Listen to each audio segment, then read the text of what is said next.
Hello everyone, आज हम शुरू करेंगे आपका केमिस्ट्री का chemical reaction and equation for 10th class.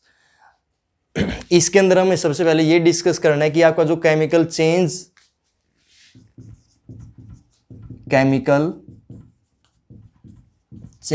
और केमिकल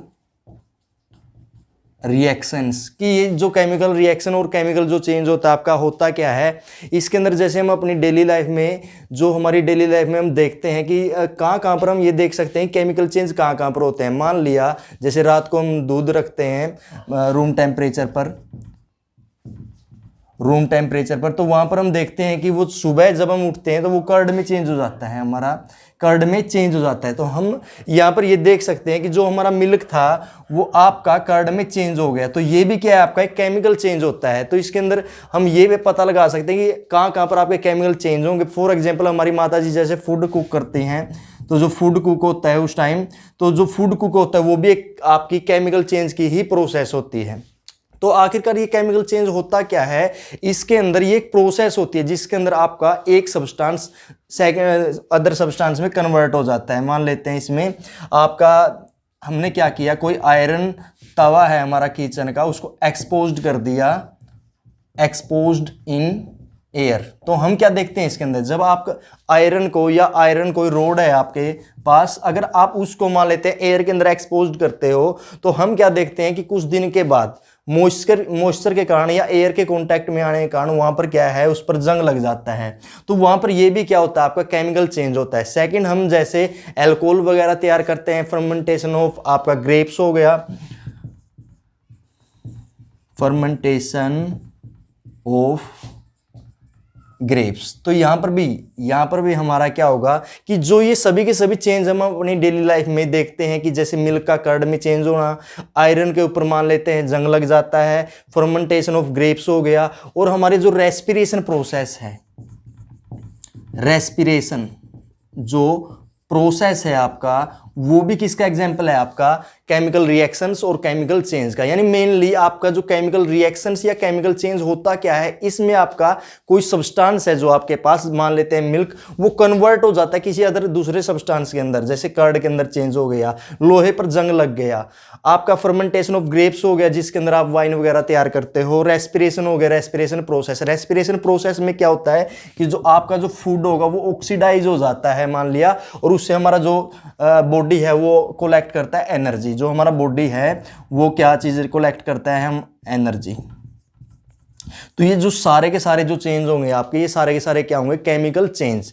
तो इसके अंदर आपका सिर्फ एक सब्सटेंस दूसरे के अंदर क्या हो जाता है, कन्वर्ट। तो इसके लिए आप क्या डेफिनेशन लिखोगे, देखिए इसके लिए हम केमिकल रिएक्शन के लिए क्या यूज करेंगे,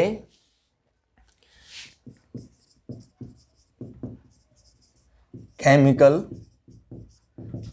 रिएक्शन। तो केमिकल रिएक्शन क्या होती है, केमिकल रिएक्शन मेनली एक प्रोसेस होती है। तो इट इज अ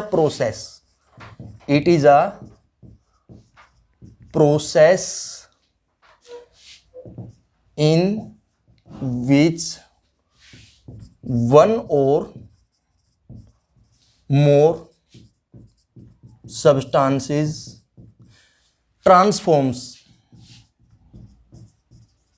ट्रांसफॉर्म्स भी लिख सकते हो आप, कन्वर्ट भी लिख सकते हो, कन्वर्ट्स इन अदर सब्सटेंस। तो यहां पर ये आपका केमिकल रिएक्शन, और आप इसको केमिकल चेंज भी बोल सकते हो, केमिकल चेंज।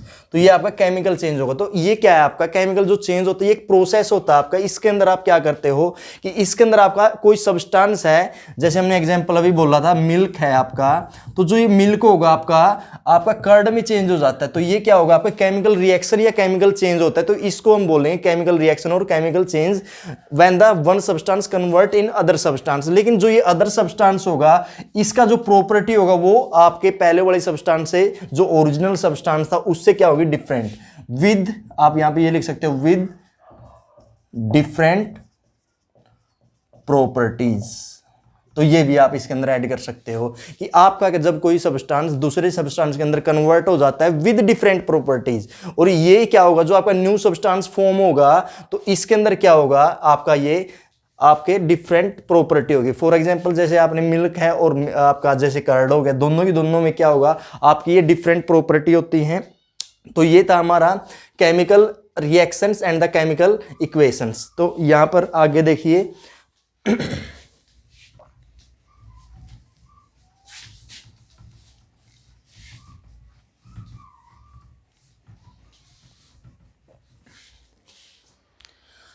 आगे है केमिकल रिएक्शन के अंदर। फॉर एग्जांपल, अब भाई हम और भी एग्जांपल देते हैं। अब देखिए जैसे मैंने क्या किया, जिंक हमने लिया, इसको मान लेते हैं मैंने सल्फ्यूरिक एसिड के अंदर ऐड कर दिया, सल्फ्यूरिक एसिड के अंदर। तो यहां से क्या बन जाता है, ZnSO4 plus H2, ZnSO4 plus H2। तो हम क्या देखते हैं कि मान लिया हमने इसको कैनोनिकल फ्लास्क के अंदर इसको डाल दिया, इसके अंदर हमारा H2SO4 है, इसके अंदर आपने जिंक ग्रेनुअल्स डाल दिए, जिंक ग्रेनुअल्स। अगर आप जिंक ग्रेनुअल्स डालते हो इसके अंदर, तो हम क्या देखते हैं, जो आपका फ्लास्क था इसका टेम्परेचर है, जो आपका टेम्परेचर इसका क्या हो जाता है, आपका इंक्रीज हो जाता है, आपका टेम्परेचर इंक्रीज हो जाता है। तो आप chemical reaction have be done, हम कैसे पता लगा सकते हैं कि कोई भी केमिकल रिएक्शन टेक प्लेस हो चुका है या नहीं। तो उसके अंदर क्या होगा, अगर यहां पर कुछ ऐसी मतलब चीजें हैं जिसको हम देखकर ये बोल सकते हैं कि आपका यहां पर केमिकल रिएक्शन टेक प्लेस हो चुका है या नहीं हुआ है। तो अगर आपका कोई भी आपने सोल्यूशन लिया है, उसके अंदर अगर कुछ मतलब रिएक्टेंट लिए हैं, तो उसके अंदर अगर आप क्या करते हो, वो आपस में मिक्सअप कर देते हो, तो उसके अंदर आपका टेम्परेचर इंक्रीज हो जाता है, या फिर मान लेते हैं कलर चेंज हो जाएगा, या फिर आपको उसका स्मेल टेस्ट वगैरह भी चेंज हो सकता है। जैसे मिल्क से आपका कर्ड बन गया, तो कर्ड का टेस्ट अलग होता है, आपका मिल्क का अलग होता है। तो इसके अंदर ये हो सकता है, आपका कलर भी चेंज हो सकता है, टेम्परेचर चेंज हो सकता है। तो chemical reaction have been done हम कब बोल सकते हैं, जब आपकी ये चीजें सभी होंगी। मान लिया कलर चेंज हो गया, कलर में चेंज हो जाएगा, मान लेते हैं कलर चेंज, टेम्परेचर भी आपका चेंज हो सकता है, टेम्परेचर चेंज हो सकता है आपका, साथ में आपका टेस्ट, जो सॉल्यूशन का टेस्ट था वो भी क्या हो सकता है आपका चेंज, स्मेल भी चेंज हो सकता है, और जो सबसे इंपॉर्टेंट है आपका स्टेट भी चेंज हो सकता है, स्टेट और नेचर, ये सभी चीजें इसके अंदर चेंज हो सकती हैं।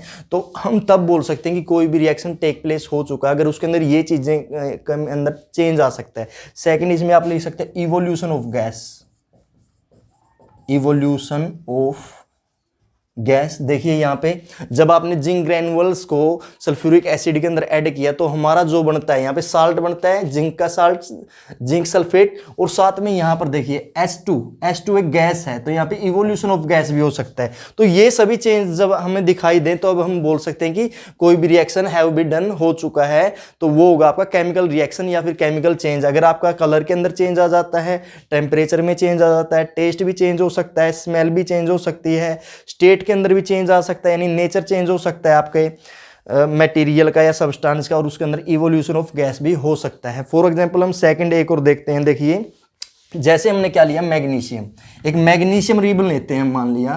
तो मैग्नीशियम जो रिबन होता है, मान लेते हैं इसको magnesium ribbon, magnesium ribbon, magnesium ribbon को आपको बर्न करना है, burns in the presence of air mainly आप बोलोगे ऑक्सीजन O2।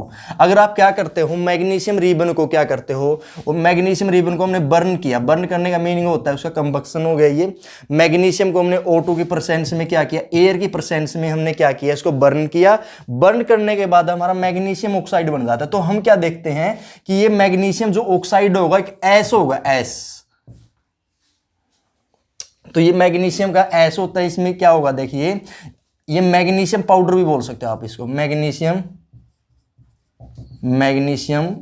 पाउडर। तो ये मैग्नीशियम का पाउडर होगा, और मैग्नीशियम का पाउडर जो होता है आपका व्हाइट कलर का होता है, ये व्हाइट कलर, तो व्हाइट कलर, देखिए यहाँ पे आपका कलर चेंज हो जाता है। तो इससे हमें ये पता लग जाता है कि जो आपका मैग्नीशियम जो ऑक्साइड बनता है वो एक पाउडर फॉर्म होता है, और पाउडर फॉर्म भी कैसा होता है, वो व्हाइट कलर का। तो कलर चेंज हो जाने पर हम ये बोल सकते हैं कि कोई भी की रिएक्शन टेक प्लेस कर चुका है। तो ये सारे के सारे हम इससे ये पता लगा सकते हैं कि हमारा कोई भी रिएक्शन टेक प्लेस हो चुका है। तो इससे आगे हमें रिएक्टेंट और प्रोडक्ट, ये क्या चीजें होती है मान लिया। For example reactant and product, ये दो चीजें, ये मोर इंपॉर्टेंट है इस चैप्टर के अंदर। रिएक्टेंट ये एक सब्सटेंस होता है आपका, it is a substance which take part in a chemical reaction. ये आपका क्या होगा, आपका रिएक्टेंट होता है मान लिया। अच्छा, second product, new substance forms is product with different properties, different property। तो ये आपका होगा प्रोडक्ट। फॉर एग्जांपल हम मान लेते हैं,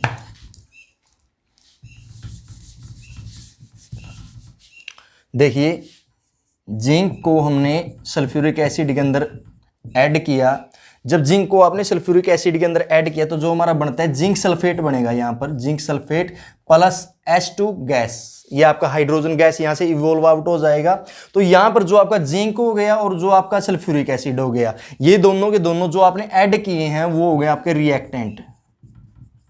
जो लेफ्ट हैंड साइड में लिखे गए हैं वो आपके रिएक्टेंट हो गए, और जो राइट हैंड साइड में प्रोड्यूस हुए हैं, यानी दोनों को मिक्सअप करने से ये न्यू सब्सटेंस प्रोड्यूस हुआ है दोनों के दोनों, तो ये आपके क्या होंगे, प्रोडक्ट। लेकिन यहां पे देखने वाली बात ये होगी कि यहां पर आपका जो जिंक और जो सल्फ्यूरिक एसिड की जो प्रॉपर्टी है, इन दोनों का, जिंक सल्फेट और हाइड्रोजन, इन दोनों यानी प्रोडक्ट का जो प्रॉपर्टी होगा वो डिफरेंट होगा आपके रिएक्टेंट से।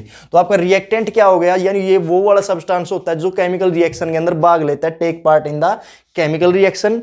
और जो आपका प्रोडक्ट होगा वो आपका क्या होगा, new substance forms is product, वो क्या होगा, आपका प्रोडक्ट होगा, और इसका जो प्रॉपर्टी होगा वो रिएक्टेंट से क्या होगा, डिफरेंट। तो ये आपका क्या होता है, रिएक्टेंट एंड द प्रोडक्ट।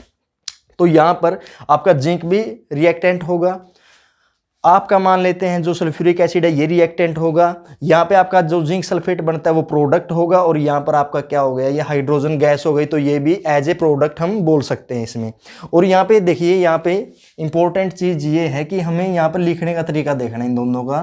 तो जो आपका लेफ्ट हैंड साइड में होता है, जो लेफ्ट हैंड साइड में होता है रिएक्शन का, तो ये क्या होता है आपका जिंक रिएक्टेंट, ये भी रिएक्टेंट, आपका सल्फ्यूरिक एसिड होगा ये भी रिएक्टेंट होगा, आपका यहाँ पे जिंक सल्फेट हो गया ये प्रोडक्ट होगा, यहाँ पे हाइड्रोजन ये भी प्रोडक्ट होगा। लेकिन यहाँ पर जो आपने ये प्लस साइन यूज किया है मान लेते हैं दोनों में, तो ये साइन किसके लिए किया है, देखो zinc react with sulphuric acid, तो ये जो पॉजिटिव आपने साइन यूज किया है ये किसके लिए यूज किया है आपने, रिएक्ट विद। ये आपने देखो ये पॉजिटिव साइन हम यूज कर सकते हैं, यहाँ पे पॉजिटिव साइन हमने रिएक्टेंट के अंदर कब यूज करना है कि जिंक किसके साथ रिएक्ट करता है, सल्फ्यूरिक एसिड के साथ। तो ये हो गया आपका रिएक्ट विद हो गया। और आपका जो यहाँ पर एरो है, ये जो आपका एरो होगा यहाँ पर, ये किसके लिए यूज होगा, ये होगा आपका प्रोड्यूस। यानी क्या हुआ कि जब आपने जिंक को सल्फ्यूरिक एसिड के अंदर ऐड किया, यानी react with sulphuric acid, then it produce, यानी ये दोनों मिक्सअप करने पर क्या प्रोड्यूस करेंगे, आपका प्रोड्यूस करेंगे zinc sulphate and hydrogen gas. तो यहाँ पर जो ये पॉजिटिव साइन होगा, जिंक किसके साथ आता है यहाँ पर, हाइड्रोजन गैस के साथ, तो ये आएगा अलोंग विद के लिए, इसके लिए आएगा अलोंग विद के लिए। ये देखिए, तो लिखने का तरीका यही होता है। देखिए केमिकल इक्वेशन को लिखने का तरीका है कि जो रिएक्टेंट होते हैं वो हमेशा लेफ्ट हैंड साइड में आते हैं, जो प्रोडक्ट होते हैं वो हमेशा राइट हैंड साइड में आता है, जो आपका रिएक्टेंट के अंदर पॉजिटिव साइन होगा वो आपका रिएक्ट विद के लिए यूज होगा, एरो का मीनिंग होता है यहाँ पे प्रोड्यूस, और जो प्रोडक्ट के अंदर पॉजिटिव साइन होता है वो होता है अलोंग विद के लिए। तो ये आपका क्या हो गया, केमिकल इक्वेशन हो गया। ये आपका हो गया केमिकल इक्वेशन। तो आगे हम देखते हैं कि हमारा रिएक्टेंट कवर हो चुका है, प्रोडक्ट कवर हो चुका है, तो इससे आगे हम देखते हैं कि केमिकल इक्वेशंस क्या होते हैं। Chemical equations,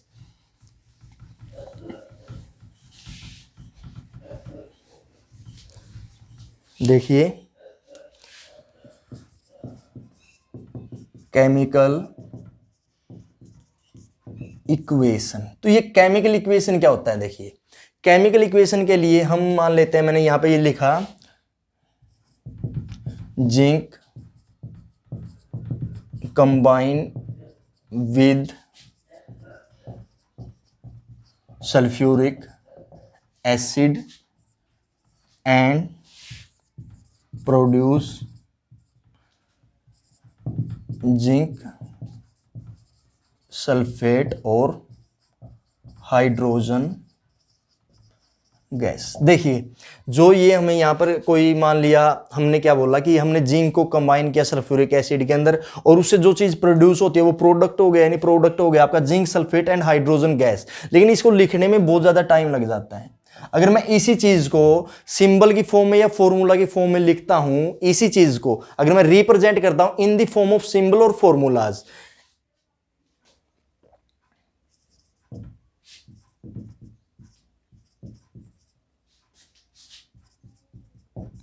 representation of a chemical change in the form of symbols and formulas। Formula देखिए, अब ये जो आपका मैंने यहां पे केमिकल चेंज लिखा हुआ है, ये सारा का सारा आपका क्या चीज है, केमिकल चेंज। देखिए यहां पे ये सारा का सारा केमिकल चेंज है हमारा। इसके अंदर हमने किया क्या है, देखिए जिंक को आपने कंबाइन किया सल्फ्यूरिक एसिड के अंदर, और जब आपने सल्फ्यूरिक एसिड के अंदर उसको कंबाइन किया तो यहां पे प्रोडक्ट जो प्रोड्यूस होगा zinc sulphate and the hydrogen gas produce होता है।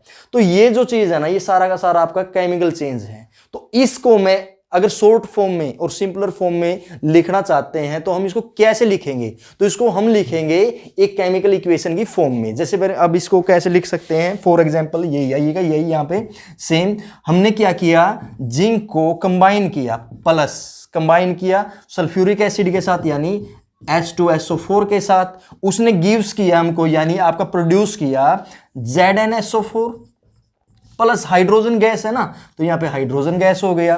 तो देखिए हमने क्या किया, ये हमारे पास ये चेंज है जो यहां पे लिखा हुआ है, इसको मैंने कन्वर्ट कर दिया किसके अंदर, सिंबल के अंदर और फॉर्मूला के अंदर। तो यही क्या होगा आपका, जो इसको केमिकल चेंज को, किसी भी केमिकल चेंज को अगर आप क्या कर देते हो, मान लिया एक फॉर्मूला के अंदर या सिंबल के अंदर चेंज कर देते हो, तो ये चीज होती है आपकी केमिकल इक्वेशंस। तो यानी ये क्या हो गया, it is a easier method. ये आपका सिंपल और इजियर मेथड होता है किसी भी केमिकल चेंज को दिखाने का।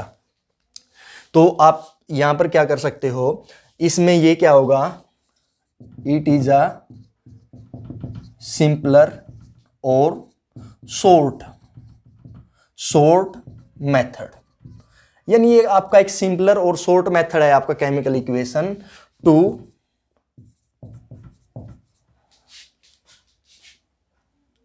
Represents a chemical change. तो ये आपका क्या हो गया, यहां पे जो आपका केमिकल इक्वेशन होता है ये आपका एक सिंपलर और शॉर्ट मेथड होता है किसी भी केमिकल चेंज को दिखाने का, रिप्रेजेंट करने का। तो यही क्या होता है आपका केमिकल इक्वेशन। तो ये आपका यहां पर देख लीजिए, आपका ये क्या होगा, आपका केमिकल इक्वेशन हो गया। ये जो होगा आपका केमिकल चेंज होगा। अगर आप इस केमिकल चेंज को फॉर्मूला की फॉर्म में लिख सकते हो, फॉर्मूला की फॉर्म में लिख सकते हो, तो ये क्या हो गया आपका केमिकल इक्वेशन। ये आपका केमिकल चेंज, इसको फॉर्मूला की फॉर्म में लिख दिया तो ये क्या हो गया केमिकल इक्वेशन। ठीक है, ओके। तो ये आपका केमिकल इक्वेशन हो गया। इससे आगे इंपॉर्टेंस देखते हैं कि केमिकल इक्वेशन का क्या इंपॉर्टेंस होता है।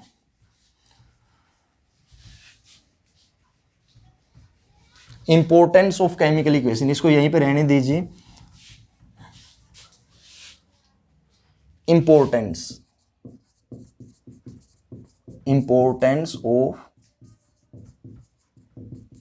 केमिकल इक्वेशन देखिए, केमिकल इक्वेशन का सबसे पहले देखिए जो केमिकल इक्वेशन होता है आपका, जैसे ये हो गया Zn plus H2SO4 Zn SO4 plus H2। तो जो ये केमिकल इक्वेशन होता है आपको, एक तो सबसे पहले ये आपको देता है it tells about the number of atoms. तो ये सबसे पहले ये इंपॉर्टेंस हो गया, हमें ये पता लग गया देखो यहाँ पे कि जिंक का कितना एटम है, यहाँ पर मान लिया एक, H2SO4 का कितना मोलिक्यूल है यहाँ पे 1, जो यहाँ पर साल्ट बनता है यानी मोलिक्यूल जो यहाँ पे फॉर्म हुआ है ZnSO4 ये भी कितना है 1, और जो यहाँ पर हाइड्रोजन गैस के मोलिक्यूल फॉर्म हुए हैं यहाँ पर कितने हो गए 2। तो यहाँ पर हमें इसने ये जानकारी दी है। तो यानी it tells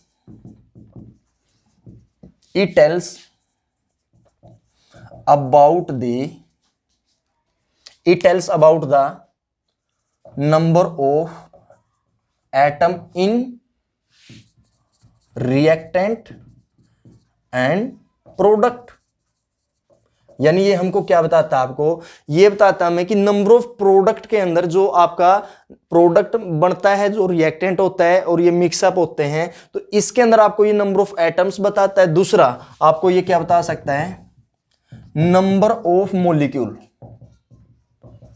number of molecule, ये आपको नंबर ऑफ मोलिक्यूल भी बता सकता है कि जो रिएक्टेंट हमने लिया है उसके अंदर कितने नंबर ऑफ मोलिक्यूल है, मान लिया H2SO4 के कितने नंबर ऑफ मोलिक्यूल होंगे, ये हमें बता सकता है। दूसरा हमें ये बता सकता है कि आपका जो प्रोडक्ट बना है उसके अंदर कितने एटम होंगे और कितना नंबर ऑफ मोलिक्यूल होगा, उसके बारे में बता सकता है ये। और आपको बता सकता है third, it tells about the mass और वॉल्यूम ऑफ रिएक्टेंट और प्रोडक्ट। ये देखिए आपको ये भी बता सकता है कि ये हमें ये बोल सकता है कि जो हमने मास यूज किया है, जिंक का मास कितना होगा, आपका मोलिक्यूल H2SO4 हो गया, इसका मास कितना होगा, आपका ZnSO4 का मास, यानी इसका भी ये हमें दिखाता है। तो इसके बारे में ये बता सकता है। देखिए सबसे पहले क्या होगा, रिएक्टेंट और जो प्रोडक्ट, ये दो चीजें हैं हमारे पास, इसमें नंबर ऑफ एटम्स कितने होंगे आपके। सेकंड, ये नंबर ऑफ मॉलिक्यूल्स के बारे में भी बोल सकता है हमें।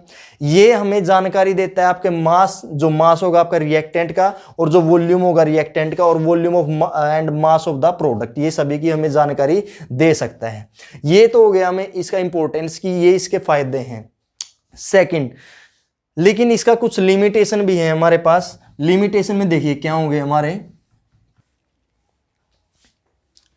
देखिए इसके अंदर अब हमें डिस्कस करना है लिमिटेशन की। जो केमिकल इक्वेशन होता है हमारे पास, इसके हमारे पास कुछ फायदे भी हैं, कुछ लिमिटेशन भी हैं। तो जो अभी हमने किया था importance of the chemical equation की, ये हमें ये बताता है कि जो रिएक्टेंट का मास होगा, वॉल्यूम होगा, नंबर ऑफ एटम्स होंगे, नंबर ऑफ मोलिक्यूल्स होंगे in reactant and the product, वो सभी के बारे में हमें ये केमिकल इक्वेशन बताता है। तो ये आपका था importance of the chemical equation. लेकिन इनका भी कुछ हम बोल सकते हैं कुछ नुकसान भी है केमिकल इक्वेशन का, कि लिमिटेशन। बाद में हम लिमिटेशन को भी ठीक करेंगे, उसके अंदर कुछ एडिशन करेंगे, उसको हम मोर इंपोर्टेटिव कैसे बना सकते हैं। तो लिमिटेशन के अंदर देखिए सबसे पहले तो ये जो आपका केमिकल इक्वेशन है, देखिए जो लिखा हुआ है Zn plus H2SO4, ZnSO4 plus H2, इसके अंदर सबसे बड़ा लिमिटेशन तो ये है कि ये आपको इसकी स्टेट के बारे में नहीं बताता। It does not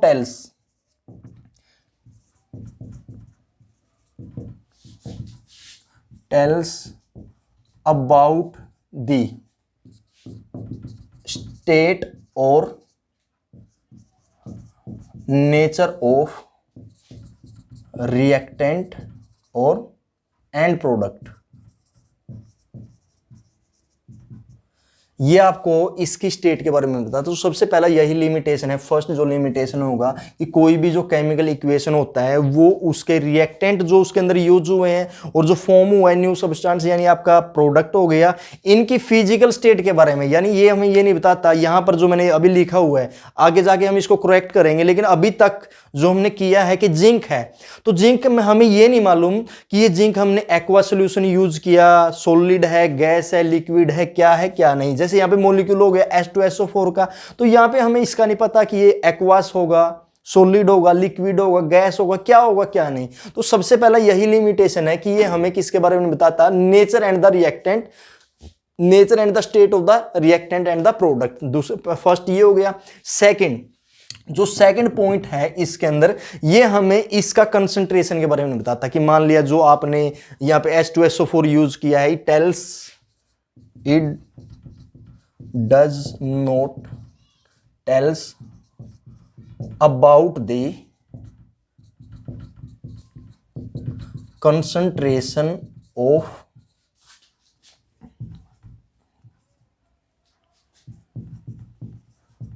reactant. देखिए यहां पे इसके अंदर लिमिटेशन में सेकंड पॉइंट ये बनता है कि आपका जो आपने यहां पे सल्फ्यूरिक एसिड यूज किया, मान लिया ये आपका डाइल्यूट होगा, ये आपका डाइल्यूट होगा या फिर ये आपका कंसंट्रेटेड होगा। हमें ये नहीं मालूम है कि इसके अंदर वाटर ऐड होगा या फिर ये प्योर होगा हमारे पास। मान लिया अगर ये प्योर है तो कंसंट्रेटेड मिलेगा, अगर ये डाइल्यूट है तो इसमें थोड़ा बहुत मान लेते हैं हमने वाटर ऐड कर दिया।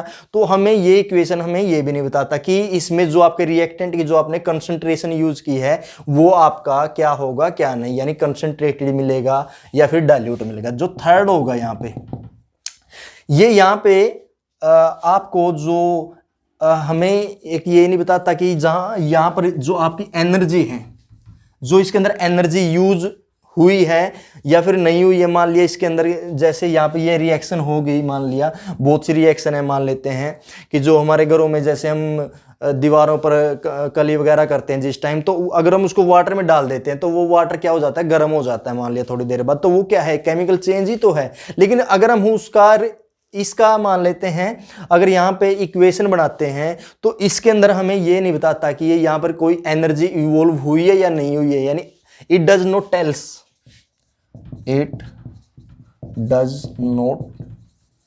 टेल्स अबाउट द रिलीज और एब्जॉर्प्शन ऑफ एनर्जी। देखिए यहां पे हमें ये जो आपका रिएक्शन होगा, आपका जो इक्वेशन होता है केमिकल, हमें एनर्जी जो यहाँ पे इस मान लिया यही एग्जांपल मान लेते हैं। अभी जो इसके अंदर है, इसके अंदर क्या होगा कि जब आप जिंक को इसके अंदर ऐड करते हो, मान लिया यहाँ पे ऐड करते हो मान लिया H2SO4 के अंदर, तो हम क्या देखते हैं कि जो कैनोनिकल जो आपने फ्लास्क यूज किया है उसका टेम्परेचर बढ़ जाता है। वैसे तो बढ़ता है, लेकिन इसके अंदर कहीं पे भी नहीं लिखा हुआ कि यहाँ पर टेम्परेचर बढ़ गया या फिर यहाँ से मान लिया क्या हुआ कि आपकी एनर्जी रिलीज हो गई। मान लिया अब एनर्जी जब इसके अंदर रिलीज होगी तभी तो जाके टेम्परेचर बढ़ेगा। तो ये जो इक्वेशन है हमें एनर्जी रिलीज के बारे में भी बताता और ना ही हमें क्या बताता है, एब्जॉर्प्शन ऑफ एनर्जी। ना हमें ये बोलता कि यहाँ पे एनर्जी रिलीज हुई है या फिर यहाँ पे एनर्जी एब्जॉर्ब हुई है। तो यहाँ पे ये कुछ लिमिटेशन थी हमारी, जो हमें कोई भी केमिकल इक्वेशन नहीं बताता। तो इसके बाद तो हम इसको और भी ज़्यादा अच्छे से कैसे लिख सकते हैं, तो आगे जाके हम इसमें कुछ चेंज करेंगे। जैसे मान लिया इसके अंदर हम बोल सकते हैं, चेंज कैसे होंगे, जो इसकी लिमिटेशन इनको हम दूर कैसे कर सकते हैं, यही लिखते हैं। देखिए यहाँ पर हमने मान लिया जो Zn प्लस H2SO4 हो गया, ये आपका यहाँ पे हो गया ZnSO4 प्लस H2 मान लिया, ये हो गया। देखिए अगर आप इसको ठीक करना चाहते हैं, इसकी लिमिटेशन को अगर आप दूर करना चाहते हैं, तो फॉर एग्जांपल ये लिए हमने यहाँ पे, अगर मैं बोलता हूँ कि मैंने जिंक को एज ए सॉलिड यूज किया है, तो इस जिंक को हम कैसे लिख सकते हैं, सॉलिड। तो सॉलिड के लिए आपको यूज करना है सिंपल S। अगर कोई लिक्विड है या फिर एक्वा सोल्यूशन है तो उसके लिए आपने एक्वा सोल्यूशन के लिए AQ यूज करना है, AQ। अगर गैस है आपका, गैस के लिए आप G भी यूज कर सकते हो, और ये जो साइन होता है G का, आपका सिंबल ऐसे ऊपर की तरफ जो होता है। अगर प्रेसिपिटेट बन गया मान लेते हैं, वो आपका इनसोल्यूबल साल्ट होता है प्रेसिपिटेट, इन्हें आप इसको PPT भी लिख सकते हो। PPT के लिए क्या करोगे आप, ये जो साइन था गैस के लिए, ये जो एरो होता है ये ऊपर की तरफ होता है, अपवर्ड होता है, और ये इसमें क्या आ जाएगा, बस डाउनवर्ड। ये इसमें कुछ चेंज होते हैं, इनको लगाने के बाद जो हमारा केमिकल इक्वेशन होता है, ये हमारे पास जो इसकी लिमिटेशन है, इससे ये सारे के सारे क्या हो जाते हैं, दूर हो जाते हैं। तो सॉलिड के लिए क्या यूज करना है, S। एक्वा सोल्यूशन के लिए मान लेते हैं, एक्वा सोल्यूशन में अगर कोई भी साल्ट वाटर के अंदर डिजोल्व है तो उसको बोलते हैं aqua solution, salt dissolve in water, salt dissolve in water. अगर कोई भी मान लेते हैं कोई साल्ट है आपके पास और उसको हमने वाटर के अंदर डिसॉल्व कर दिया, तो उस सॉल्यूशन को हम क्या बोलते हैं, उस पार्टिकुलर सॉल्यूशन को हम बोलेंगे एक्वा सॉल्यूशन। तो एक्वा सॉल्यूशन के लिए हमने एक यूज करना है, गैस अगर हमारी इवोल्व आउट होती है, यहाँ पे देखिए जैसे यहाँ पे H2 है, तो H2 को आप ये एरो ऊपर की तरफ दिखा सकते हो, आप एरो इसका H2 को ऊपर की तरफ दिखा सकते हो। जिंक है तो जिंक के लिए मैंने क्या यूज किया, जिंक के लिए मैंने क्या यूज किया, सॉलिड। जिंक के लिए हमने क्या किया, सॉलिड यूज किया। प्लस यहां पे मान लेते हैं कि जो H2SO4 है ना, वो एक्वा सॉल्यूशन है, मान लिया वो क्या है आपका एक्वा सॉल्यूशन है, तो यहां पे लिखोगे H2SO4 AQ, ये एक्वा सॉल्यूशन हो गया। गिव्स यानी प्रोड्यूस हो गया। यहाँ पे जो ये बनता है ये भी क्या होता है, मान लेते हैं एक्वा सॉल्यूशन हो गया। साल्ट हो गया, मान लेते हैं जिंक सल्फेट, तो ये भी हो गया आपका एक्वा सॉल्यूशन। प्लस ये आपका हाइड्रोजन जो गैस है, तो गैस है तो ये क्या हो जाएगा, मान लेते हैं ये आ गया आपका ऊपर की तरफ, यानी ये एरो अब ऊपर की तरफ रहेगा। तो ये आपका एक केमिकल इक्वेशन को हम ऐसे दिखा सकते हैं, यानी ये आपका कंप्लीट हो गया, इसके अंदर कोई भी लिमिटेशन वगैरह नहीं है। तो आपका ये हो गया आपका केमिकल इक्वेशंस। अब आपका इसमें आता है balanced and the unbalanced chemical equation, balanced and the unbalanced chemical equation. आज हम सिर्फ क्या डिस्कस करेंगे, बैलेंस्ड और अनबैलेंस्ड केमिकल इक्वेशन क्या होते हैं, और इसके अंदर जो इसके आगे का बनेगा उसको हम अगले लेक्चर में देखते हैं। देखिए बैलेंस्ड केमिकल इक्वेशन, ये सबसे पहले बैलेंस्ड केमिकल इक्वेशन। देखिए अब बैलेंस्ड केमिकल इक्वेशन का मीनिंग क्या होता है कि जो हमारे रिएक्टेंट और जो प्रोडक्ट होते हैं, कि मान लिया जैसे एग्जांपल के लिए मैंने यही लिया, मान लेते हैं Zn plus H2SO4 gives ZnSO4 plus H2, ये एग्जांपल हो गया हमारे पास। इसके अंदर देखिए ये जो लेफ्ट हैंड साइड में है वो रिएक्टेंट है, रिएक्टेंट, और जो राइट हैंड साइड में होगा आपका वो होगा आपका प्रोडक्ट, प्रोडक्ट, ठीक है। अब यहां पे देखिए नंबर ऑफ जो एटम्स हैं हर एक एलिमेंट के, हर एक डिफरेंट एलिमेंट। अब यहां पे एलिमेंट देखिए कितने हैं, मान लेते हैं यहां पे जिंक एक एलिमेंट हो गया, हाइड्रोजन भी एलिमेंट हो गया, यहाँ पे सल्फर भी एलिमेंट है और ऑक्सीजन भी एलिमेंट है।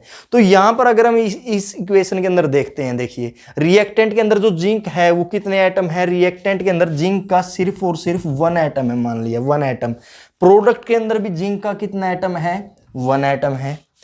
हाइड्रोजन देखिए यहाँ पे हाइड्रोजन के 2 एटम है यहाँ पे, यानी हाइड्रोजन का यहाँ पे जो एटम है वो 2 है। यहाँ पे भी अगर आप देखते हो प्रोडक्ट के अंदर, तो यहाँ पे भी हाइड्रोजन के 2 ही एटम होंगे।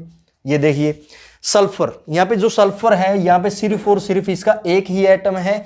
इधर अगर हम देखते हैं यहाँ पे भी सल्फर का सिर्फ 1 एटम होगा। अब लास्ट में बच गया ऑक्सीजन, तो ऑक्सीजन के जो यहाँ पे एटम है 4, यहाँ पे भी जो ऑक्सीजन के एटम होंगे वो भी इधर ही क्या होंगे 4। अब हम अगर देखते हैं दोनों की दोनों तरफ रिएक्टेंट और प्रोडक्ट में यहाँ पे कुछ सिमिलैरिटी है या नहीं है, तो हम देखते हैं, हम क्या देखते हैं कि रिएक्टेंट के अंदर जिंक का सिर्फ 1 एटम है मान लिया, तो प्रोडक्ट में भी 1 है। हाइड्रोजन का 1 एटम है, वहां पे भी हाइड्रोजन के यहाँ पे 2 एटम है रिएक्टेंट के अंदर, तो प्रोडक्ट में भी 2 ही एटम है।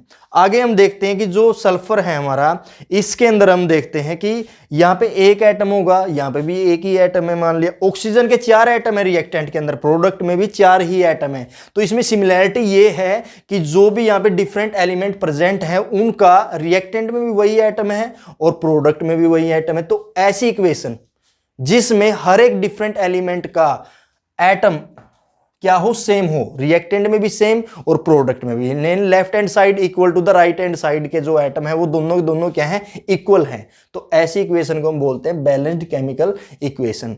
तो इसको आप कैसे लिख सकते हो, मान लीजिए इसकी जो डेफिनेशन बनेगी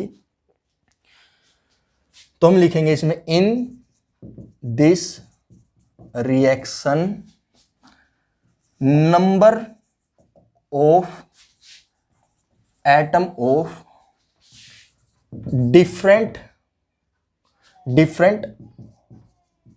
element in a reactant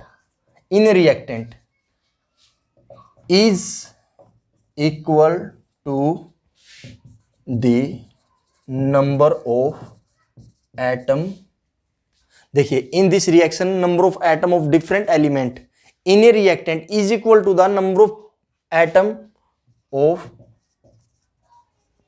product. देखिए इसमें ये आपकी डेफिनेशन बनती है कि आपका जो बैलेंस्ड केमिकल इक्वेशन होगा उसमें जो नंबर ऑफ एटम होंगे रिएक्टेंट के अंदर और जो नंबर ऑफ एटम होंगे प्रोडक्ट के अंदर, वो दोनों के दोनों क्या मिलेंगे, आपको इक्वल मिलेंगे। तो ऐसी इक्वेशन को हम बोलते हैं बैलेंस्ड केमिकल इक्वेशन। दूसरा अगर आप देखना चाहते हैं कोई अदर एग्जांपल भी हम कर सकते हैं इसके अंदर। देखिए अगर हमें इसको बैलेंस भी करना पड़ जाए तो कैसे बैलेंस करेंगे इसको। मान लिया हमने यहाँ पे सोडियम क्लोराइड को हम वाटर के अंदर ऐड कर देते हैं। यहाँ पे ये हमें गिव्स करेगा कास्टिक सोडा NaOH प्लस, यहाँ से क्लोरीन गैस निकलेगी, हाइड्रोजन गैस निकलेगी। देखिए यहाँ पे, लेकिन यहाँ पे देखो, यहाँ पे हमारे पास सोडियम एक है, यहाँ पे भी एक है, क्लोरीन यहाँ पे एक नहीं, एक है और वहाँ पे क्लोरीन दो है। तो क्या ये इक्वेशन को हम बोल सकते हैं बैलेंस्ड केमिकल इक्वेशन? तो नहीं, इसको हम बैलेंस्ड केमिकल इक्वेशन नहीं बोल सकते। ये जो आपकी इक्वेशन होगी ये अनबैलेंस्ड केमिकल इक्वेशन होगी। क्या होगी? Unbalanced chemical equation. तो ये आपका अनबैलेंस्ड केमिकल इक्वेशन होगा। यानी अनबैलेंस्ड केमिकल जो इक्वेशन होगा आपका, उसके अंदर क्या होगा? देखिए जो रिएक्टेंट के अंदर एटम होंगे, जो number of atoms in the reactant होगा और number of atoms in product होंगे, वो दोनों के दोनों क्या होंगे? डिफरेंट। तो वो वाली जो इक्वेशन होती है वो होती है आपकी अनबैलेंस्ड केमिकल इक्वेशन। यहाँ पे सोडियम एक है मान लिया, यहाँ पर भी देखा हमने प्रोडक्ट में भी एक ही है। यहाँ पे हमने क्लोरीन देखा, यहाँ पे क्लोरीन सिर्फ क्या है? एक। यहाँ पे क्लोरीन दो है, यहाँ पे हाइड्रोजन दो है, वहां पे भी दो है, ऑक्सीजन। यानी यहाँ पे डिफरेंस किसके अंदर आता है? यहाँ पे डिफरेंस जो आता है आपकी क्लोरीन के अंदर आता है। तो यहाँ पर आपका क्या हो गया कि इसके अंदर अगर इसको आप बैलेंस करना भी चाहते हो तो देखिए वहां पे अगर क्लोरीन दो है ना, तो मैं क्या करता हूं, इसको, इस साल्ट को पूरे को, इस कंपाउंड को मैं क्या करता हूं, 2 से मल्टीप्लाई कर देता हूं। अगर मैंने 2 से मल्टीप्लाई किया तो यहां पर देखिए अगर 2 से मल्टीप्लाई करता हूं फुल कंपाउंड को मैंने, तो यहां पे क्लोरीन की मात्रा क्या हो गई? 2। यहां पे भी 2 है, यानी क्लोरीन क्या हो गया? बैलेंस हो गया। ऑक्सीजन भी बैलेंस हो गया यहां पे, और आपका हाइड्रोजन भी बैलेंस हो गया। लेकिन हम देखते हैं कि 2 से मल्टीप्लाई करने पर सोडियम क्या हो गया? अनबैलेंस्ड। अगर ये अनबैलेंस्ड हो गया ना, तो अब क्या करना पड़ेगा? यानी अगर इधर सोडियम की मात्रा 2 है तो यहां पर भी हमने क्या करनी पड़ती है? 2। अब हम देखते हैं यहां पर क्या हो गया, हाइड्रोजन 2 हो गए, 2 हाइड्रोजन यहां हो गए और 2 यहां हो गए, यानी 4 हाइड्रोजन। तो हम क्या करते हैं, यहां पे 2 से मल्टीप्लाई यहां पे कर देते हैं। तो ये जो इक्वेशन हो गई हमारी बैलेंस्ड इक्वेशन हो गई। पहले ये क्या थी? अनबैलेंस्ड। अनबैलेंस्ड हो गया यानी जब आपके दोनों तरफ के एटम है वो डिफरेंट होते हैं रिएक्टेंट के अंदर और प्रोडक्ट के अंदर, तो वो हो गया अनबैलेंस्ड। और बैलेंस्ड केमिकल इक्वेशन में क्या होगी? जैसे अब ये हमने बैलेंस कर दिया इसको, तो ये बैलेंस हो गई है, तो ये हो गई बैलेंस्ड केमिकल इक्वेशन। और ये नीचे वाली क्या हो गई? आपकी अनबैलेंस्ड। यानी इसके अंदर आप क्या लिखोगे अनबैलेंस्ड में? इन this reaction number of the atoms of different element in a reactant is, या फिर नॉट इक्वल टू लिख सकते हो आप इसको, not equal to the number of atoms of product. यानी ये आपका हो गया अनबैलेंस्ड केमिकल इक्वेशन और ये हो गया बैलेंस। यानी अनबैलेंस्ड में क्या होंगे? एटम बराबर नहीं होते दोनों साइड के। बैलेंस में क्या होंगे? आपके सेम होते हैं।